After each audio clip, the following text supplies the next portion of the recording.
We are in Perek Gimel, Tamid Perek Gimel. Good morning. We are in Perek Gimel, Mishnah Tes. Before we go to Perek Gimel, Mishnah Tes, there are two issues I wanted to talk about. The first one deals with a question Mrs. Levitan sent. Excellent question. We learned several times in Maseches Midos, and we reviewed it in Maseches Tamid, that ein yeshiva ba'azora el malchei beis David bilvad. No one was allowed to sit in the within the area called Azora, only those who are from scions of the Davidic dynasty. So if we go to our Midos number 3, we're not talking about the Ezras Noshim. We say that over and over again. When we say Azora, it does not include, for purposes of the discussion, Ezras Noshim. Ezras Noshim is really part of Har Habayis, and it has Kedusha of the Har Habayis, not the Kedusha of the Azora. And therefore, there are things you can do in the Ezras Noshim that you can't do in the Azora. Rabbinically, they gave the Ezras Noshim additional Kedusha. But officially, the Ezras Noshim is built on a piece of land that would be called Har Habayis. The Azora, which means after entering Sha'ar Nikanor, the 15 steps up through the Sha'ar Nikanor, you're now in this area, and this is Azora. In the Azora, we have a building called the Ulam and the Heichel. In the Heichel, we have the first part of the Heichel, which has the Mizbeach HaKetoves in the middle. On the northern wall, we have the Shulchan, and on the southern wall, we have the Menorah. In back of the Heichel, we have 2 curtains, and behind that, we have the Kodesh Kadoshim with the oven. That's the basic structure. Ezras Noshim, built on land that is really Har Habayis. It doesn't have Kedushas Azora. Rabbinically, certain Kedushas were given to it. You're not in Azora per se until you walk up the 15 steps and go through Sha'ar Nikanor. You're now in Azora.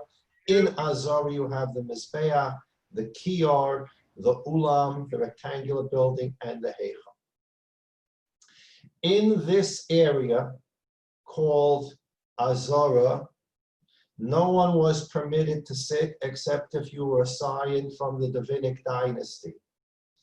And we had examples of this. For example, if we said the Lishkas Hagazis on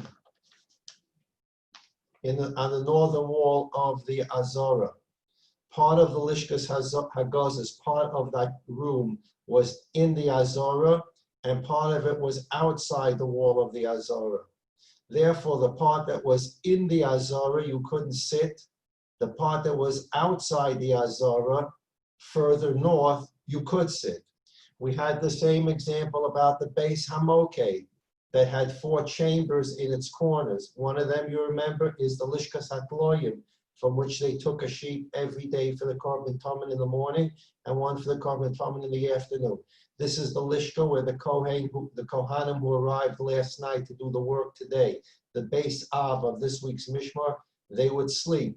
In order to sleep, the place has to be on the northern side of the Beis Hamoked where you can sit.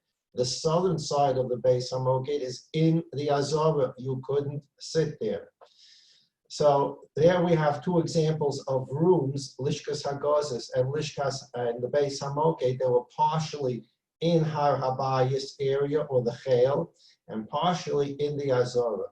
The part that's in the Azora you cannot see. We learned yesterday about the Pishpash, that there were 2 little doors, one on the right side of the large Heichel opening, the Heichel opening right here, and one on the left side.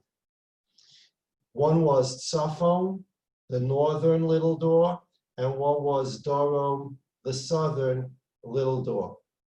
We saw this yesterday in the picture. Go back to it.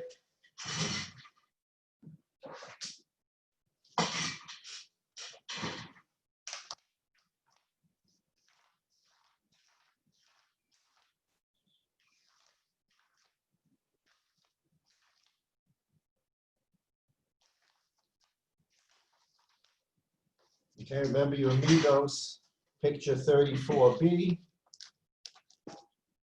The large door of the Heichel, 20 amos high, 10 amos wide. The northern little door and the southern little door. It is through this little door we learned yesterday that the Kohen who won the lottery to be the Medashe Mizbeach Hapnimi, he would clean off the Mizbeach of the Torah inside. He had the two keys, he opened the store, he went inside, came from the back, and opened the doors of the Heichel from inside the Heichel. We learned yesterday you didn't just approach the big doors and open them. You went through a little door, you got into the Heichel, you're in the Heichel, and now from the inside of the Heichel, you open the doors inwards. We learned that yesterday. This is the Pishpash Hatzafon, this one here, through which the Kohen entered.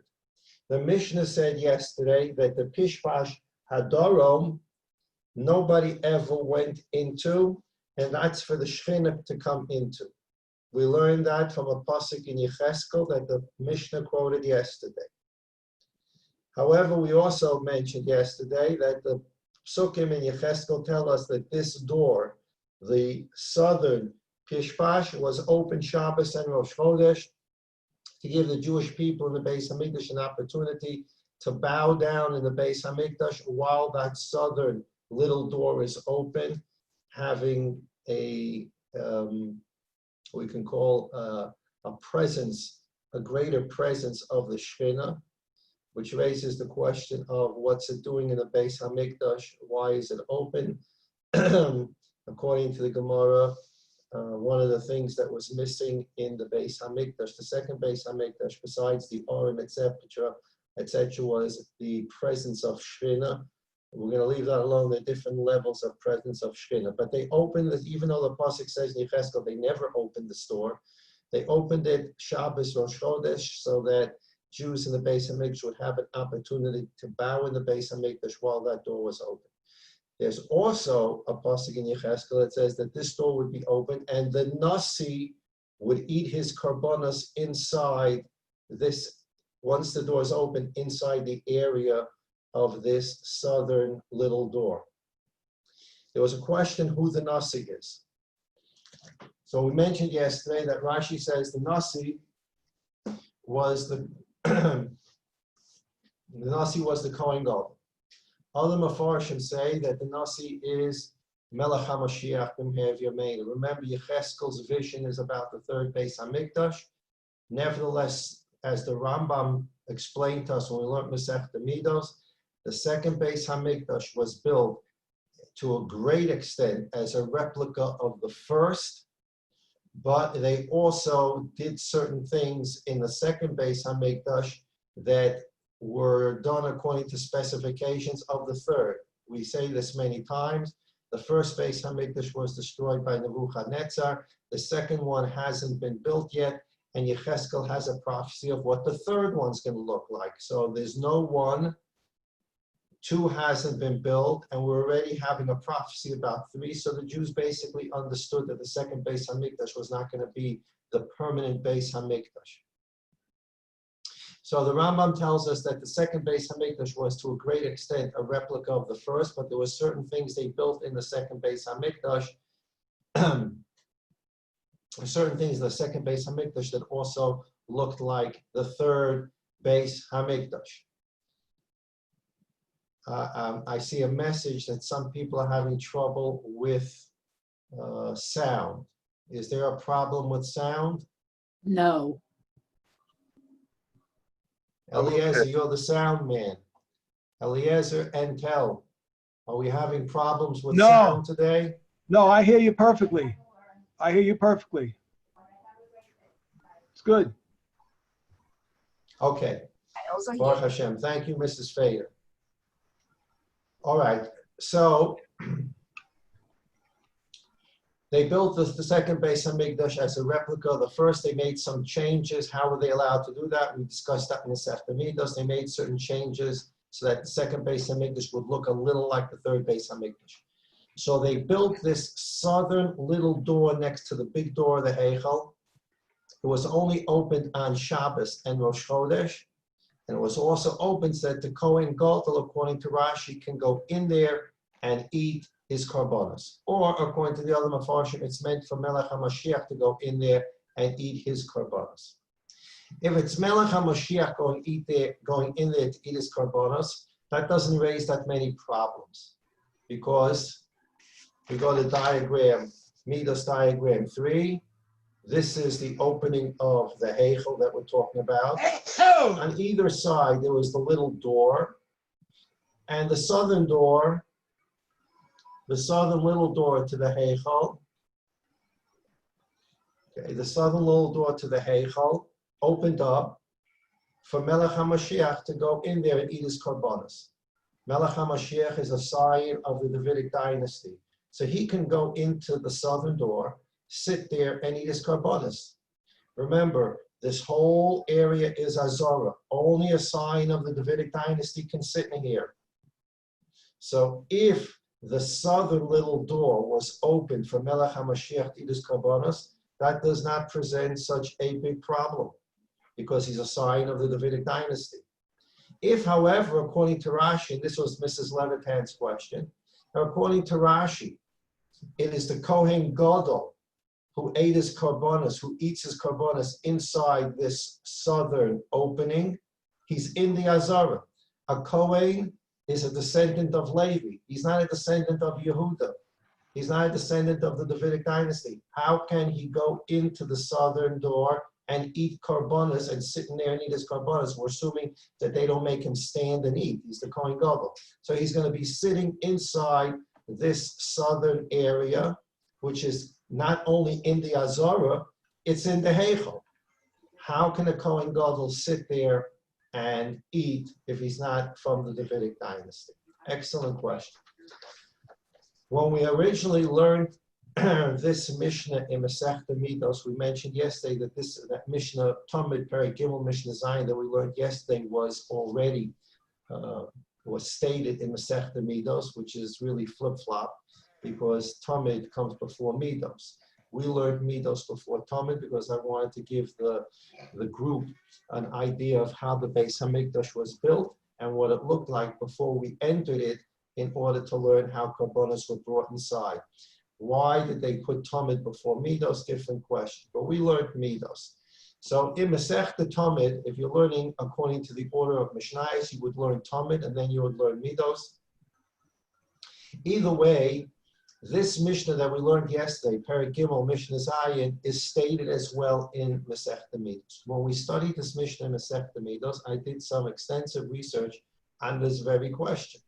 How, according to Rashi, if the Nasi in the book of Yecheskel is the Kohen Gadol, how can the Kohen Gadol go into the southern little door and eat in there? He's in the Azara, and a Kohen Gadol is not a sign of the Davidic dynasty. One of the many answers is based on a Tosfos in Yuma. The Tosfos is in Yuma Daf Chaf Hey. We go back to Midas diagram 3. This is the Azor. Kohanim, according to what we know from Chazal, there are statements that indicate that Kohanim were allowed to eat their karbonos inside the Azora, inside a place that has Kedushas Azora. So for example, a Kohen, if he went back into the Beis HaMoked, he came last night, he slept there, this morning he woke up, left the Beis HaMoked, did some avoda, and he's going back into the Beis HaMoked. He's in the southern part of the Beis HaMoked, which is inside Azara, and he wants to eat a portion of a korban that was brought today. We're not talking about korban Tamid. Korban Tamid is an ola, completely consumed on the Mizbeach except for the hide. Jews came in and brought private karbonos. A korban toda, korban shlomim, maybe a nazir came to bring his nazir offering, whatever the case may be, and from these karbonos a Kohen gets a share to eat. The Kohen decides he's going back into the Beis Hamoked, and he's going to stay on the southern side of the Beis Hamoked where you're not allowed to sit. That Kohen is allowed to sit. He's allowed to sit in any part of the Azorah to eat a korban. Tosfos and Yuma on Chaf Hey Amud Aleph tells us a new rule that anything that's Sorech Avoda, since eating a korban is not just eating a korban, it's a functional part of the whole bringing of the korban. Therefore, a Kohen was allowed to sit while he was in the Azorah to eat a korban because it's part of the Avodah. So Tosfos has a chiddush that a Kohen, while he's in the middle of avoda, he's allowed to sit, but that's a very limited chiddush. A Kohen can't sit while he can't take a chair over to the mizbeach, sit down and sprinkle the blood on the mizbeach. He must be standing. A Kohen can't take a chair up the ramp of the mizbeach and sit on the chair and offer the parts of the animal on the fire. Avoda is done standing.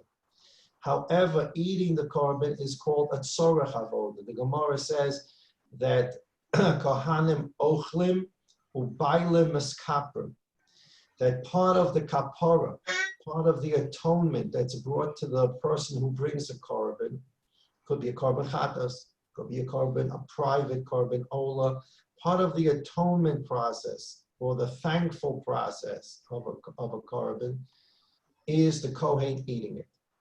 The ikar kapara is zerikas hadam.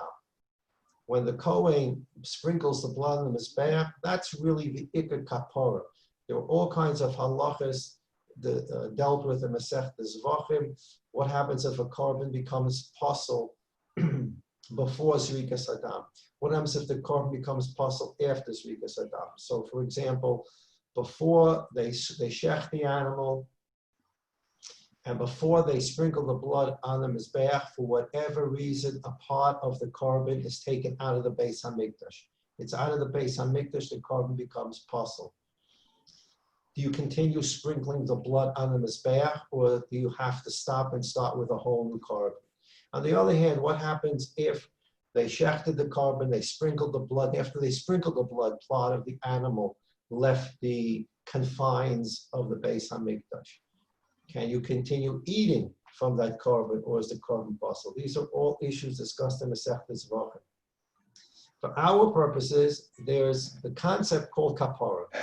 Kapara, the ikar kapara, the main part of a kapara of a korban is rikas hadam, sprinkling the blood on the mizbeach. However, there is a concept called, the Gemara calls it kohanim ochlim bailim miskaprim. Part of the kapara process, the kohen eats his part of the korban, and that itself becomes part of the kapara for the bailim. And that has different kinds of reasons to why a kohen eating from a korban also brings kapara to the owner. But be that as it may, Tosfos and Yuman Chaf Hey Amud Aleph considers the eating of the korban, because it also brings kapara to the owner of the korban. It is a tzorech avoda. It is a necessary part of the avoda. It's not avoda, but it's an ancillary, necessary part of the avoda. And therefore, a kohen was permitted to sit when he's eating the korban. And Tosfos proves this from different statements in the Gemara. Therefore, the simplest answer to why the Kohen Gadol can go into the southern Pishpash, if when Yecheskel says the Navi can go into the southern Pishpash and eat his karpanas, and that Nasi is Kohen Gadol, the Kohen Gadol, first of all, for privacy reasons, he doesn't eat in front of everyone, so they gave him a special place to eat, a place where no one else enters, and that would be the southern Pishpash room. But how does he sit there? He's not a sign of the Davidic dynasty, because when a Kohen eats a korban, it's tzorech avoda, and for tzorech avoda, you can sit in the azor. That is the simple answer to that question. The second question that came up, we said we would discuss today, is Perek Gimel Mishnah Ches describes 10 miracles for the city of Yericho. all the things that they did in the Beis Hamikdash that you were able to hear all the way to Yericho. The ketores that they burned, they pitum haktores in the. We're not going to get into right now what the pitum of the ketores was, but they were dealing with the ketores, all these incenses in the Beis Hamikdash in Yerushalayim, and they're able to smell the ketores in Yericho. We mentioned that the Gemara tells us that Yericho was 10 parsaos from Yerushalayim. A parsa is 4 mil. A mil is about an 18-minute walk. Every mil is an 18-minute walk. We find this in Hilchos Shabbos. It says that a person should be makabel Shabbos, a tos for Shabbos, a certain amount of a mil before Shkia. And then we calculate a mil is 18 minutes to walk, 2/3 of a mil, a half a mil is 9 minutes, 2/3 of a mil maybe 12 or 13 minutes. I'm not doing my math now, but we calculate a mil as 18 minutes. So when someone says, a halacha says you have a half a mil of time to do it, we're talking about 9 minutes of walking time. So it's 9 minutes. Every parsa has 4 mil in it. A mil is 2,000 amos. The famous 2,000 amos, the Tchum Shabbos, you're not allowed to walk further than 2,000 amos from city limits. We're not going to go into that. There's a part of an entire Masechta Erevin that deals with Erev Tchumen. But the general concept, 2,000 amos outside the city limit, you walk, you stop, you can't go any further. So that's also a concept of a mil. Mil is 2,000 amos, about an 18-minute walk at a normal human pace. A parsa has 4 such milin in it, which means a parsa is 8,000. 2,000 times 4, 8,000 mil, 8,000 amos. If a mil takes 18 minutes to walk, a parsa is 18 times 4 parsa, 72 minutes to walk. If I say that Yericho is 10 parsaos from Yerushalayim, it's 72 times 10. That's 720 minutes. 720 minutes, quick math, about 12 hours of walking time. So Yericho is a night, of course we have cars today and buses and trains, all these things. But in time of Chazal, people walked, they were ola regel, they walked, they took a donkey, they took a camel. Before modern forms of transportation, it was quite a distance from Yericho to Yerushalayim. So there were 10 miracles in Yericho. The first one, the Mishnah, Perek Gimel, Mishnah Ches, I believe it's page 15 in Yivahashev Havoda. It says that from Yericho, they were able to hear the large doors of the Heichel. We just looked at the Heichel. Right here, there's a pishpash to the north, a pishpash to the left, and then there's the large door, 20 amos high, 10 amos wide. When they opened it in the early morning, you were able to hear the noise of the creaking doors all the way 720-minute walk later in Yericho.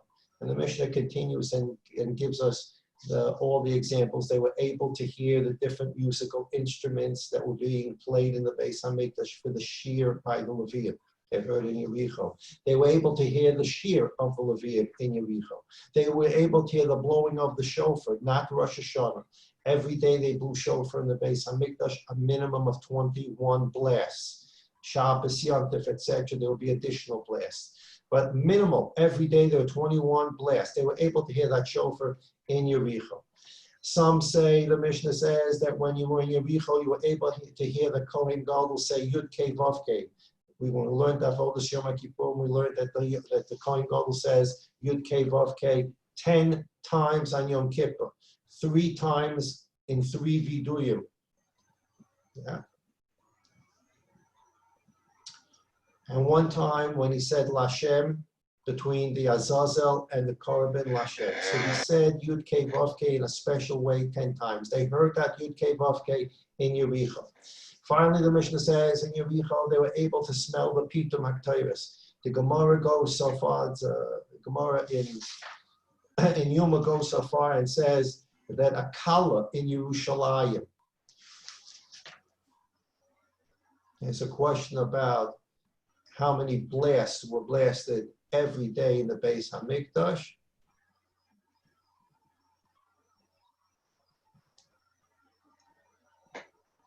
It's 21. It's a Mishnah in Maseches Sukkah, Perek Mishnah Hey. Ein pochsin me esrin ba'achas tekios ba'mikdash. There were no less than 21 blasts of the shofar in the Beis Hamikdash. Sukkah Perek Mishnah Hey. Ve'ei mosifin al habar mushmona. The maximum were 48 blasts. Minimum 21, maximum 48. Sukkah Mishnah Hey, Perek Mishnah Hey. Now going back to the Ketores. A kala in Yerushalayim. Today, before the day of a wedding, a kala, you get the special women coming in, putting on all the makeup and putting on perfumes, and you spend a lot of money on this.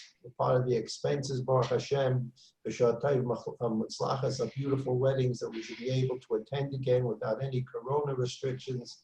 From here, Yameinu Baruch Shalom should help us. But if you were in Yericho, your kala didn't need any perfume. There was so much ketores, incense smell, coming from Yerushalayim to Yericho that the kala was perfumed just from that. In fact, the Gemara says that it doesn't even say kala, it says noshim, women in Yericho were able to be perfumed by the ketores in Yerushalayim. Yericho is very far away from Yerushalayim. We just described that.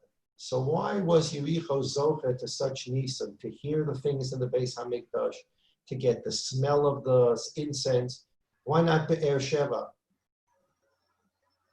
Why not Bnei Brak?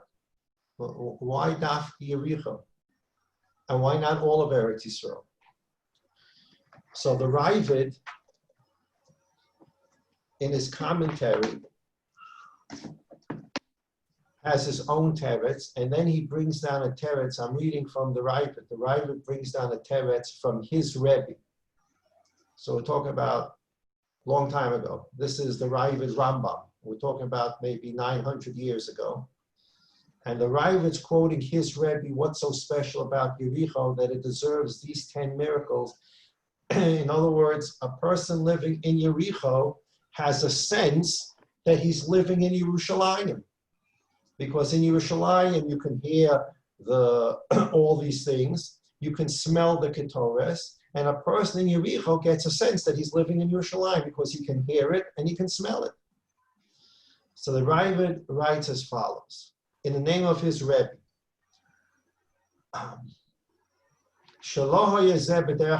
we mentioned this yesterday, this wasn't a natural thing, natural event. This was 10 miracles in honor of the city of Yericho.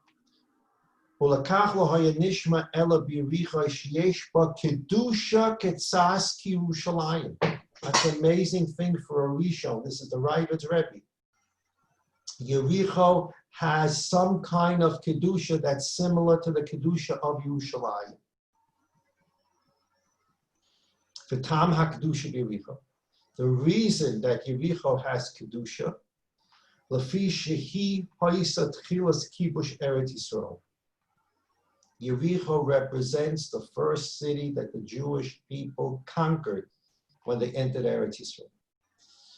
They circled the city. We learned about it in Sefer Yoshua. They circled the city for 7 days. They blew shofar, and eventually the walls of Yericho fell. But this was the first city that Jewish people entered and started the process of kibush Eretz Yisrael, conquering Eretz Yisrael. And because this is the first place of kibush Eretz Yisrael, it got kedusha that was almost, I can't say almost, it got kedusha of a similar nature to Yerushalayim. And so whatever was happening in the Beis Hamikdash, they had a smell, they had a hear, they had a sense it in Yericho in honor of Yericho's kedusha because it was the first conquered city. Ukshem shemerimim truma meireshus hadogon kain hifrish Yoshua osa truma eretz Yisrael. The Ravid's Rebbe says that we know the first, quote unquote, we as Jewish people sanctify. The firstborn boy, the first of our grains, truma, the first fruits that come on the tree, bikurim. We honor the first, and we give it to the Ribono Shalom to demonstrate that you gave us everything we have, and therefore the first things we get, we're going to give to honor you, and then after that, we'll take for ourselves. That's a concept of ratius. When Yoshua conquered Yericho, if you remember, Yoshua declared the whole Yericho and all the booty in Yericho off limits. He said it was Kodesh, Cherem Kodesh Lashem. No one is to take any booty from Yericho. It is to be sanctified for God. Remember, unfortunately, there was the story with Achan who took some things from Yericho and what happened to Achan. Yoshua declared the city off limits. And the Ravid's Rebbe says this was a concept of Truma. This is the first city we conquered, and therefore everything in the city we're designating as belonging to God. And as we continue conquering the rest of Eretz Yisrael, we'll take for ourselves. So therefore, the same way that Truma, Bikurim, have a level of Kedusha because they are the first, Yericho, as the first city conquered, got Kedusha of the first, and therefore Yoshua designated it for the Ribono Shalom. And from that time forward, Yericho has this Kedusha in it that's sort of, to look at his exact words, the Ravid's Rebbe wrote, Yesh ba Kedusha Ketzas Yerushalayim. There's a little Kedusha in Yericho like Yerushalayim for this reason. Mipnei zeh nasa nezeh kedei sheyagishu b'nei Adam sheb'Yericho yesh kedusha k'tzas k'mo b'Yerushalayim. And therefore, the Ribono Shalom made these miracles for the city of Yericho, so that the Jewish people should always remember that Yericho has kedusha because it was the first city that the Ribono Shalom allowed the Jews to conquer b'derech nes, through the blowing of shofar, the walls fell. U'kamo came otzinu b'sifri. And we find in the Medrash in Balos, Kasher Amru, Shemi Sheyivni Yerushalayim B'Chelko, Yekabel Es Yericho Tumurasa. That the Shevet that will have to give up land for the Beis Hamikdash to be built on its land, that Shevet will end up with Yericho. Okay, that's what the Medrash says. In other words, because a Shevet, which is Binyamin, and a little Yehuda. Remember, we learned in Midos that the Beis Hamikdash, Yerushalayim, is really in the territory of Binyamin, but there was part of the Mizbeach, part of the Azorah that really belonged to Yehuda. So, Beis Hamikdash is built mostly on Binyamin property, a little bit on Yehuda property, and the Medrash says that in exchange for giving up a piece of land for the Beis Hamikdash, in exchange for that, Yericho was given to the Shevet. So again, we see that Yericho became like a replacement for the Beis Hamikdash. So this is the reason why the Ribono Shalom made these 10 miracles for Yericho. We should never forget that Yericho is the first of the miracles of the conquering of Eretz Yisrael. And therefore, the Ribono Shalom performed these miracles in Yericho. So we'll never forget that Yericho is a place of miracle, the first miracle. Let's take a look for a couple of minutes at least to go into the next Mishnah. We're in Perek Gimel, Mishnah Tes. Going back again, I don't want anybody to get nervous or worry that we're learning so much and I can't remember what went first, what went second, what went third. Right now, we're just concentrating on, in the Beis Hamikdash, they did the Shechita, in the Beis Hamikdash, they cleaned out the Mizbeach, the outside Mizbeach, the inside Mizbeach. We're going to eventually put it all together in number 1, number 2, number 3, number 4, number 5, and the Rambam does that beautifully in the Yad HaChazaka. So that's all we need to know right now is the things that were done, and we will get them into order. If you remember, before dawn, we had the first lottery. The person that won, the coin that won that lottery, he did the Trumas Hadeshen. He took a little of the ash off the Mizbeach, took it down the Mizbeach, and put it in the base Hadeshen. Base Hadeshen was on the southern side of the ramp. This is done while it's still night. As time went forward, we learned about the second pious. In the Beis HaMikdash, there were 4 lotteries every morning. No lotteries in the afternoon. Even though there's a carbon Tamid in the morning and a carbon Tamid in the afternoon, there's only one set of 4 lotteries in the morning. And whoever won a specific avoda in the morning for the carbon, let me emphasize something here. The pious, the lotteries, are only for the bringing of the carbon Tamid, the public offering, the offering in the morning and the afternoon that was for all of the Jewish people. These animals were paid for from the Maseches HaShekel that Jews donated every year during the month of Adar and Rosh Chodesh Nisan every year. They started buying animals with the new money. Whatever money was left from last year, they used for something else. The new Maseches HaShekel that was just collected, only that money was used for the korbanos of the new year. Money left over from the collection of last year was not used for the following year's korbanos. So the Maseches HaShekel, which means every Jew contributed to this collection, they bought these animals for the carbon Tamid in the morning, carbon Tamid in the afternoon, the carbon Musaf, etc. Anything that was a public offering for the Jewish people was purchased with the Maseches HaShekel. These are public offerings. When we're talking about the pious, the lottery, without getting complicated, we're only talking about the carbon Tamid Shel Shacha and the carbon Tamid Shel Bein HaBayim. If a Jew walked into the Beis HaMikdash during the day and said, I'd like to bring a carbon Shlomim, there was a different process by which they decided which Kohen of Wednesday, the Beis Av, would do the Shlomim. Those are private korbanos, different issue. When we're dealing with pious, we are dealing with the carbon Tamid in the morning, carbon Tamid in the afternoon. So now we have the second lottery. The second lottery has 13 winners to it. The first lottery had only 1 winner. The first lottery, finger 82 or finger 76, whatever number the supervisor of the lottery called out, he's the winner, finished with that lottery. He did the Trumas Hadeshen. Later, they did the second pious in the Lishkas Hagozis, and from that pious, we end up with 13 winners. Finger number 76, 82, 54, whatever it was, he gets the honor of shechting the carbon Tamid Shel Shacha, and he's going to do it in the afternoon too. The Kohen to his right is winner number 2. He's going to be Zorek the Dam in the morning and be Zorek the Dam of the carbon Tamid in the afternoon.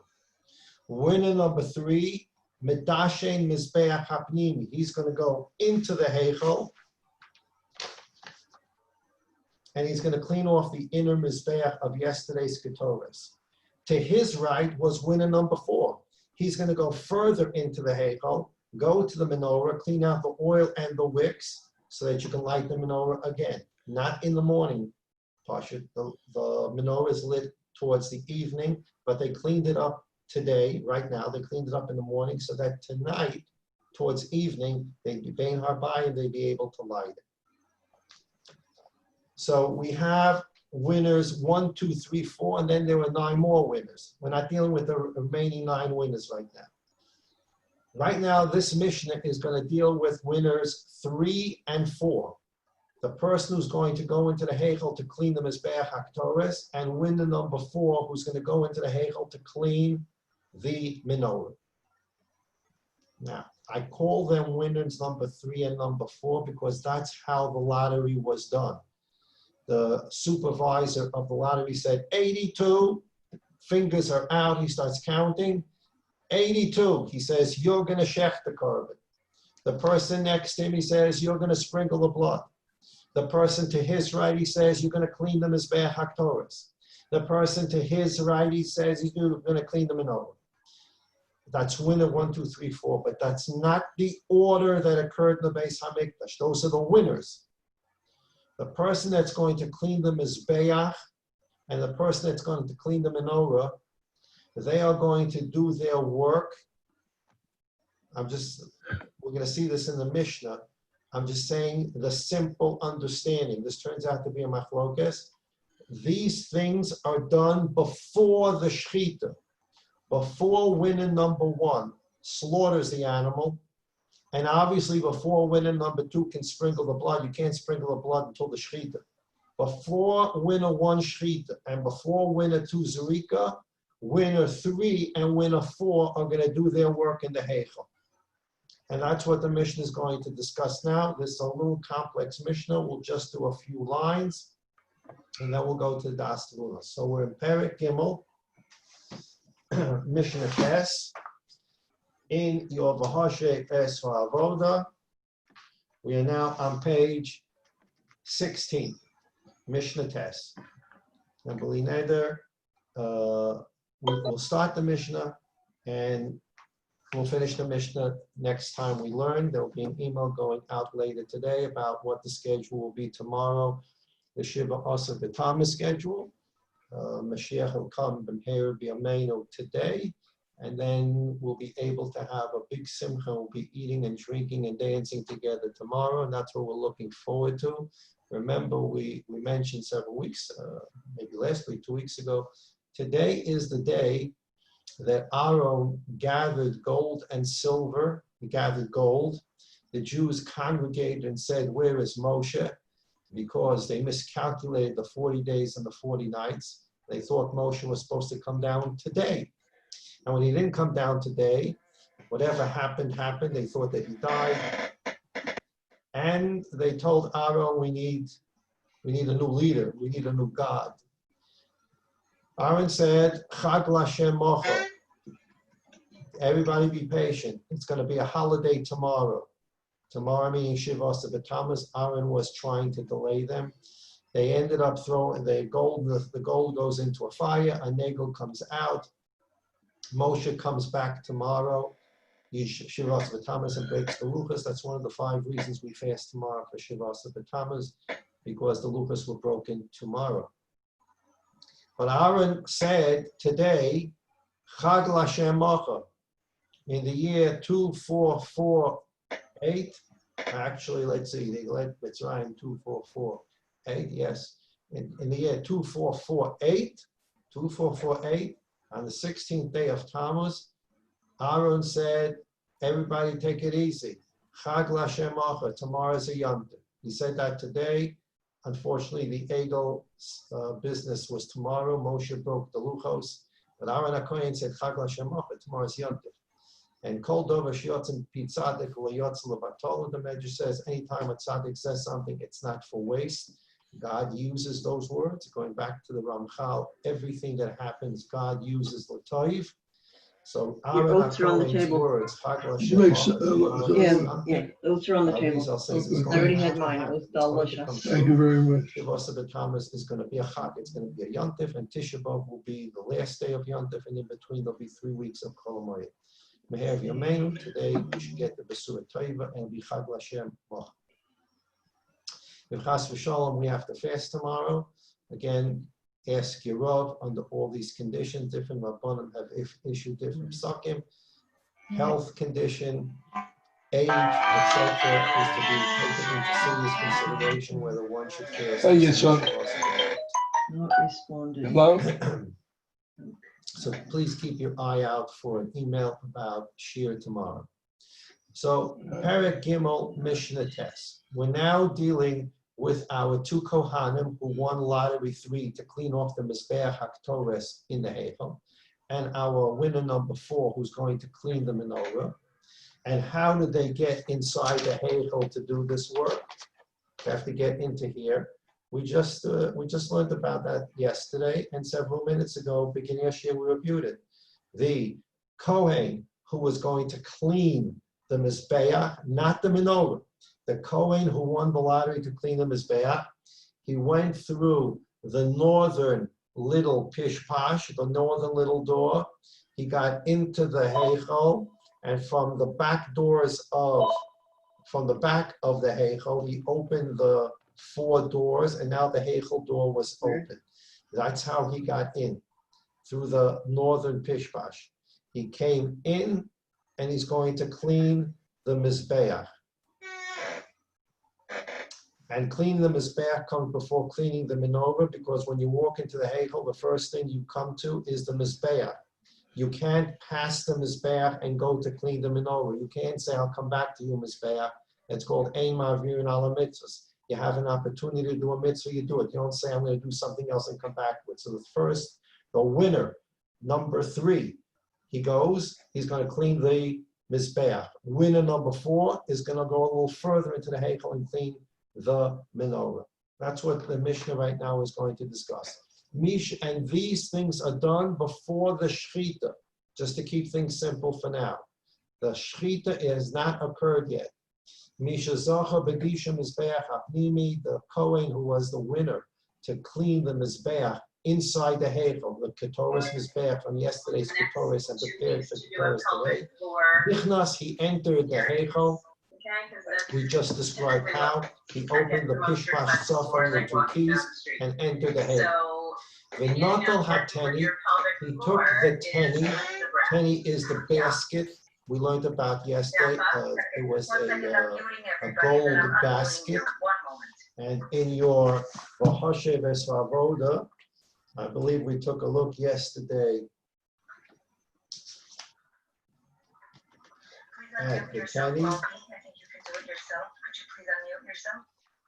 Sorry. So all of you ladies can unmute yourself if you have like a really question or just raise Page your hand. 108. Some people mute themselves, can't hear anything really. This basket, the winner of lottery, the third lottery. Winner number 3 of lottery number 2 was going to clean off the Mizbeach of the Torah, and he would put the ash into this penny. Oh, Nichnas v'notel HaTeni b'Heichel lefonav. He went into the Heichel and put the Teni down in front of him. V'hoyechofen v'nosin l'socho. He would take his hands and he would clean off the top of the Mizbeach with his hands. His hands are going to get black from the ash, but that's okay. He would be chofen. He would clear off with his palms the top of the Mizbeach HaKtores and empty it into the Teni, into this basket. So the ash would end up in the basket. And eventually what you have is just some ash at the top of the Mizbeach. The mound of ash from the fire, the wood, from the incense, you can get off. And then there's that thin layer that's still left right at the top of the Mizbeach, the thin layer of some black or some ash. Uvachrona, and the last thing he does, kibit es hashar, he sort of brushed off whatever was left with toho, back into this teni, into this basket, v'hinicho, and he left it there, v'yotza, and he left the heichel. Now, why did he leave the basket with the ash in there? Why didn't he take the basket out with him? Lineda, next year we'll deal with that. He came back in later to take out the basket of ash, but he cleaned off the Mizbeach HaKtores with his hands. The basket is full of ash. Leave the basket there. Leave the heichel. And when he comes back later into the heichel, he'll take the basket. Why didn't he take the basket right away? Lineda, we'll discuss that in the next year. The next thing that was done is our winner number 4. Misha Zocha B'Dishan HaMenorah. The next winner number 4 of lottery number 2 is the person that's going to clean the menorah from the oil and the wicks. And the Mishnah describes how he then cleans the menorah from the oil and the wicks. This is a little complicated process. We'll deal with that in the next year. Basically, cleaning the menorah's 7 sticks had to be done in 2 separate shifts. We learned that out of a pasuk. First, they would clean 5 of the sticks, and then they would clean. Then they would continue the avod in the Beis Hamikdash, and that's where it gets a bit complicated. What did they do? Then they would come back. The winner number 4 would come back and clean out the last 2 sticks of the menorah. So of the 7 sticks of the menorah, 5 would be cleaned, stop. Avoda would continue in the Beis Hamikdash, and then at some point, that Kohen who won the lottery to clean out the menorah and clean 5 sticks, he would then go back to clean the last 2 sticks. We learned that out of a pasuk. The cleaning of the menorah has to be done in 2 separate shifts with something separating an avoda separating the 5 sticks from the 2 sticks, and that's what will be discussed in the Mishnah. So we will pick up from our 4th winner of the 2nd pious. The first lottery only has 1 winner, Trumas Hadeshin. The 2nd lottery has 13 winners. The person who shechts the animal, the Kohen who is going to sprinkle the blood, although those are not the first 2 things that are done. The 3rd winner of the 2nd lottery is going to clean the Mizbeach HaKtores with the basket. He's going to leave the basket, the gold basket with the ash in the heichal, leave, and then later come back and take out the basket. Then the Kohen the 4th winner is going to go into the heichal and clean 5 sticks of the menorah, leave the heichal, and the wicks and the oil were put, the ash from the Mizbeach was put in a teni, a gold basket, page 100 of your V'hashev es Avoda. That's the basket. And next to it is a picture of a kuz.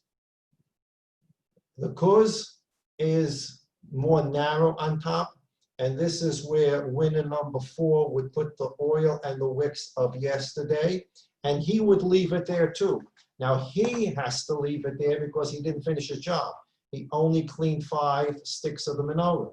He has to leave it there, leave. Avoda continues in the Beis Hamikdash. He's going to come back in and clean the remaining 2 sticks, and then he can take out the flask that has yesterday's oil and yesterday's wicks. And at that time, the Kohen who cleaned off the Mizbeach is going to take out the bucket of ash. So those 2 Kohanim, the bucket of ash from the Mizbeach, winner number 3, and the flask of yesterday's oil and wicks, winner number 4, are going to take out the flask and the basket at the same time, and then they're going to deal with where to put it in the Azorah, which we'll see next time we learn the Mishnah.